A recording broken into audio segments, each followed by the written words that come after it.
ಬೆಲೆ ಕಡಿಮೆಯಾಗಿದೆ ಅಂತ ಖುಷಿಯಾಗಿದ್ದೀರಾ? ಮದುವೆ ಅಥವಾ ಇನ್ವೆಸ್ಟ್ಮೆಂಟ್ಗೆ ಅಂತ ಕಡಿಮೆ ವೇಸ್ಟೇಜ್ನಲ್ಲಿ ಚಿನ್ನ ಸಿಗುತ್ತೆ ಅಂತ ಪ್ಲಾನ್ ಮಾಡ್ತಿದ್ದೀರಾ? ಹಾಗಾದರೆ ಒಂದು ನಿಮಿಷ ನಿಲ್ಲಿ. ಈ ಸ್ಟೋರಿ ಕೇಳಿದ್ರೆ ನೀವು ಬೆಚ್ಚಿ ಬೀಳೋದು ಗ್ಯಾರಂಟಿ.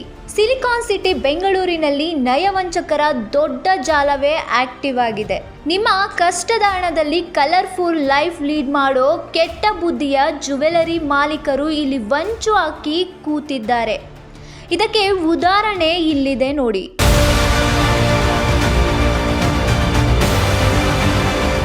ಸರ್ಜಾಪುರ ಮೂಲದ ಪುನೀತ್ ಅನ್ನೋ ವ್ಯಕ್ತಿ ಬರೋಬ್ಬರಿ 2 ಕೋಟಿ ರೂಪಾಯಿ ಕಳೆದುಕೊಂಡು ಈಗ ಬೀದಿಗೆ ಬಂದಿದ್ದಾರೆ.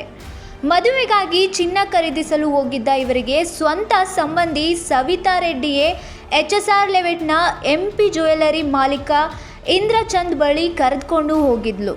ಇಲ್ಲಿ ವೇಸ್ಟೇಜ್ ತುಂಬ ಕಡಿಮೆ, ಒಳ್ಳೆ ಚಿನ್ನ ಸಿಗುತ್ತೆ ಅಂತ ನಂಬಿಸಿದ್ಲು. ನಂಬಿದ ಪುನೀತ್ 2 ಕೋಟಿ ರೂಪಾಯಿ ಕ್ಯಾಶ್ ಕೊಟ್ಟು ಡೀಲ್ ಫಿಕ್ಸ್ ಮಾಡಿದ್ರು. ಆದರೆ 3ನೇ ದಿನ ಚಿನ್ನ ಕೇಳಲು ಹೋದ್ರೆ ಮಾಲೀಕ ಇಂದ್ರಚಂದ್ ಅಸಲಿ ಮುಖ ಬಯಲಾಯ್ತು. ಅವಳ ಹತ್ರ ಮಾತಾಡು, ಇವನ ಹತ್ರ ಮಾತಾಡು ಅಂತ ಇಬ್ಬರೂ ಸೇರಿ ಪುನೀತ್ಗೆ ಫುಟ್ಬಾಲ್ ಆಡಿಸಿದ್ದಾರೆ.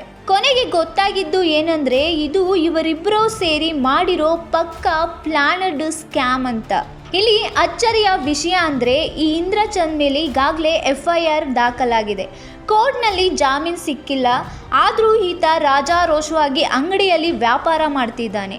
ಇಷ್ಟೆಲ್ಲ ಸಾಕ್ಷಿ ಇದ್ರೂ HSR ಲೆವೆಟ್ ಪೊಲೀಸರು ಆರೋಪಿಯನ್ನು ಬಂಧಿಸದೆ ಮೌನಕ್ಕೆ ಶರಣಾಗಿದ್ದಾರೆ ಅನ್ನೋದು ಸಂತ್ರಸ್ತ ಪುನೀತ್ ಅವರ ಗಂಭೀರ ಆರೋಪ.